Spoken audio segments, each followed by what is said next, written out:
nós vamos até o CPEA conversar com Natália Grigol, que já está conosco. Natália, boa tarde, prazer em tê-la conosco. Boa tarde, Braga. É um prazer estar com vocês aqui. Bom, falar sobre o mercado do leite, aquele que é o principal alimento, por dizer assim, e é entregue no mês, né, remunerado no mês seguinte. Às vezes o produtor não sabe exatamente quanto vai receber pelo produto, mas o fato é, como é que estão os preços do leite nessa média paga agora no mês de janeiro? Pararam pelo menos de cair? Tem uma estabilidade? Qual a avaliação que vocês fazem? Braga, esse setor ele tem sofrido muitos desafios aí nos últimos anos, né? O ano de 2022 foi um ano de bastante desafio para o setor, margens dos produtores muito exprimidas e a produção aí ela veio muito limitada no ano passado. Então, o ano de 2023 já começa um pouco sentindo essas mudanças, né? De uma captação, de uma produção ainda limitada, mas num contexto ainda de demanda retraída. Nesse momento, a gente tem essas duas forças muito antagônicas, né, pressionando o processo de formação do preço. Então, quando a gente observa aí, né, como que vinha vindo esse mercado, a gente viu os preços do leite ao produtor em queda desde setembro do ano passado, muito em virtude, né, da demanda muito retraída na ponta final da cadeia e uma dificuldade muito grande de fazer, né, o repasse aí de preços ainda mais altos no campo. Esse preço do leite no campo em 2022 ele ficou, né, num patamar recorde. Houve um incremento muito grande no patamar de preços em 2022, mas muito atrelado a essa limitação da produção, a essa oferta escassa, que também é virtude aí, né, acontece em virtude de um custo de produção muito elevado. Esses preços sobem em patamares muito elevados, a demanda não consegue absorver e a partir de setembro a gente foi vendo aí o preço do leite ao produtor caindo. E essa realidade, ela aconteceu até agora, a captação de dezembro, né? Os dados do CPEA, que nós estamos quase prontos para divulgar no nosso site, estão mostrando aí que dezembro já vem aí com essa sinalização de preços mais estáveis. Então, o preço de dezembro, né, que o produtor acabou recebendo aí no mês de janeiro, a gente faz sempre esse delay, né, de quando é captado e quando é pago, ele já aponta para esse movimento de queda nos preços perdendo força, mas não porque a demanda finalmente reagiu, não, ela ainda continua sendo uma pedra no sapato para o setor. A grande dificuldade hoje que o setor tem enfrentado é justamente lidar com a dificuldade de fazer a produção no campo crescer. Então, esse movimento de estabilidade que a gente observa, né, do preço em dezembro, ele mostra mais ou menos esse momento de transição, né? Quando a gente vê aí média Brasil líquida, a gente está esperando que os preços realmente fiquem praticamente estáveis ao observado no mês anterior, um patamar aí de 2,52 o litro. Esse panorama, quando a gente olha nas bacias leiteiras, a gente já vê, né, Minas Gerais, Paraná, Santa Catarina também ficando nesse movimento de estabilidade ainda, né, com uma leve queda mais abaixo do 1%. São Paulo, Bahia já vão registrar aí quedas maiores de 2%, mas Goiás e Rio Grande do Sul já avançando na cotação, já registrando aí altas, ainda muito tímidas também no movimento ainda considerado estável, né, porque está abaixo do 1%. O que eu quero dizer com isso, Braga? Que a gente vinha vindo, então, desse movimento, né, de desvalorização no preço do leite do campo, e agora no final do ano, ele já aponta para uma virada. Então, o momento de transição que aconteceu aí durante a captação de dezembro, apontando que a captação de janeiro, né, desse mês ainda que está em curso, ela deve vir com alta para o produtor. Isso porque, apesar da gente ter uma demanda ainda enfraquecida, a gente não teve um crescimento grande da oferta como era esperado. Então, as indústrias já estão reavaliando esse cenário, já começam a ter que aumentar o preço do leite para não perder fornecedores, e nesse novo contexto, a gente pode esperar, sim, preços em alta já nesse mês. Eu observava, inclusive, no boletim que vocês elaboram, divulgam na página do próprio CPEA, né, que mesmo a R$ 2,52 a média do leite Brasil, pago agora em janeiro, é quase 14% maior em relação a janeiro do ano passado. Mas os custos de produção subiram também, deram uma disparada durante esse período também, não? É uma atividade que tem que estar tudo muito na ponta do lápis, não, Natália?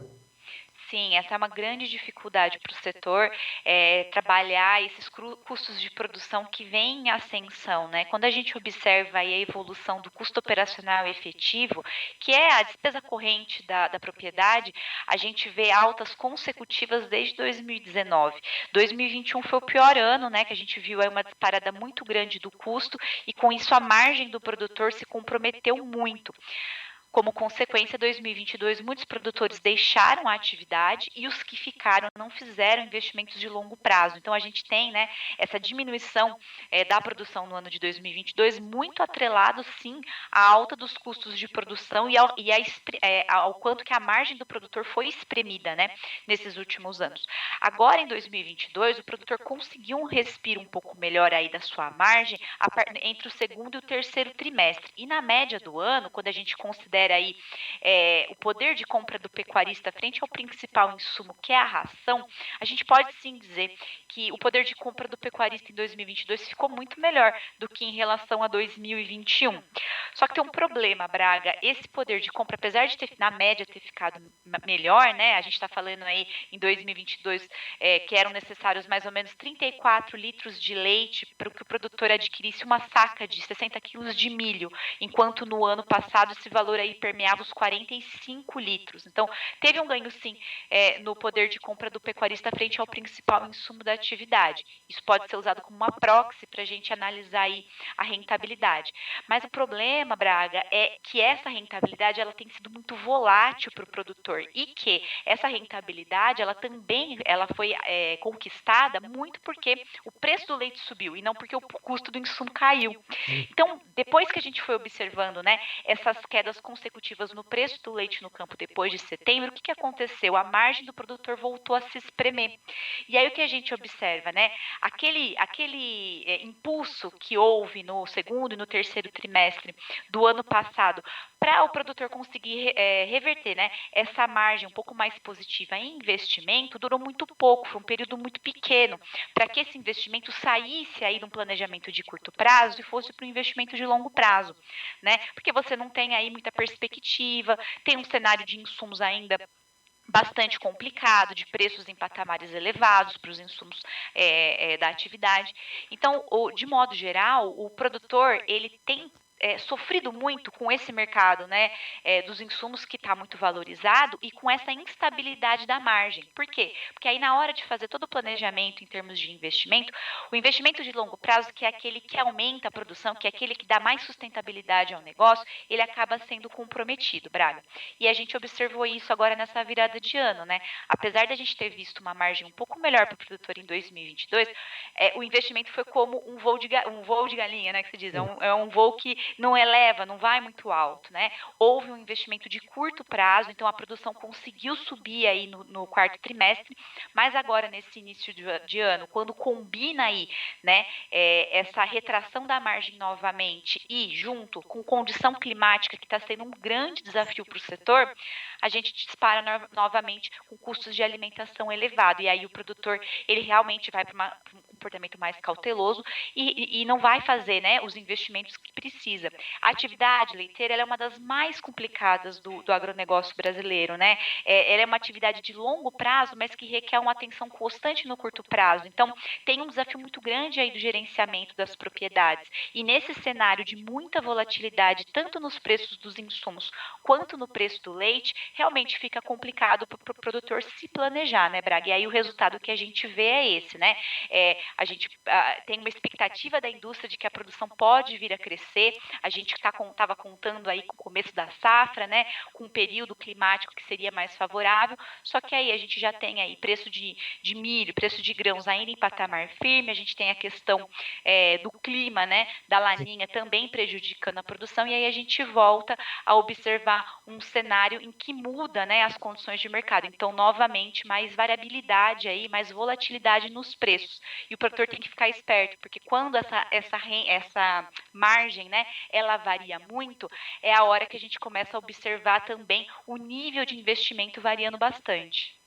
Tá certo. Bom, essa questão climática, infelizmente no Rio Grande do Sul nós tivemos e temos ainda essa ocorrência de seca em algumas regiões, oeste principalmente. Captação por lá deve ter sido algo que nem houve referências nesse sentido. O clima em todo o Brasil, boa parte das praças ou das regiões aí, bacias leiteiras também com muita chuva. Mas só para poder finalizar, eu sempre, não é a primeira vez que eu converso contigo, em outras ocasiões nós falamos, e o ânimo do produtor quando vocês fazem a pesquisa? Só para poder finalizar, né, continua, ele é persistente, vocês percebem que tem aquele médio que é o mais pressionado, está no meio das duas situações, né, entre o grande e o pequeno, que é da agricultura familiar. O médio produtor está sobrevivendo ou já está pensando em largar a atividade, como sempre fez, muitos largaram? Tem sido complicado, Braga. Assim, o ânimo do setor em geral tem sido muito, como eu posso colocar, né? Um clima de incerteza.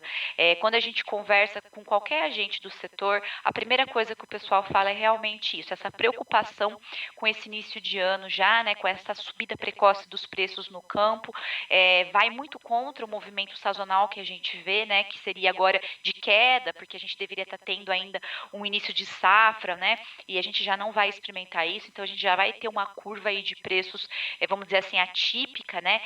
E os produtores, eles sempre têm bastante receio em relação à continuidade, né? Desses movimentos de mercado. Então, como eu estava comentando, a volatilidade das cotações é muito preocupante, porque ela tem se reverberado em volatilidade também da margem, né? Então, tem sempre sido muito complicado para os produtores avaliar, né, momentos certeiros para fazer investimentos, né? E aí o que a gente tem observado é essa tendência a deixar o investimento de longo prazo, investimento em genética, investimento, né, em infraestrutura, para depois. E focar muito, né, no investimento de curto prazo, na alimentação, na sanidade, que é o que faz realmente a atividade girar. Isso, claro, é muito importante, mas impede de você dar saltos, né, Sim. significativos para encontrar aí melhor produtividade. Então, é sempre aquela situação, uma faca de dois gumes. E a atividade, ela pode ser gerenciada de várias formas, né? Não existe uma receita de bolo para a gente falar que faça dessa forma, produtor. O que a gente sempre costuma, né, conversar, né, é justamente da necessidade de não se deixar o gerenciamento, né, da atividade como um serviço secundário. O serviço a campo, né, o tratamento dos animais, claro, ele é super importante, o operacional, mas o serviço administrativo de você saber quais são os seus índices técnicos, saber Uhum. quais são, né, os custos associados, eles são muito importantes, porque são Fundamental. eles que vão dizer, né, esse ânimo aí para fazer, esse apetite aí para poder fazer o investimento. Tá certo. Natália, quero te agradecer e colocar à disposição o tempo e dinheiro, segunda edição, né, quando tiver alguma informação, até mesmo uma divulgação dos preços, levantamento mensal, aqui à disposição de vocês, toda a equipe aí do CPE, tá bem? Eu que agradeço, Braga. É sempre um prazer falar com vocês. Um abraço.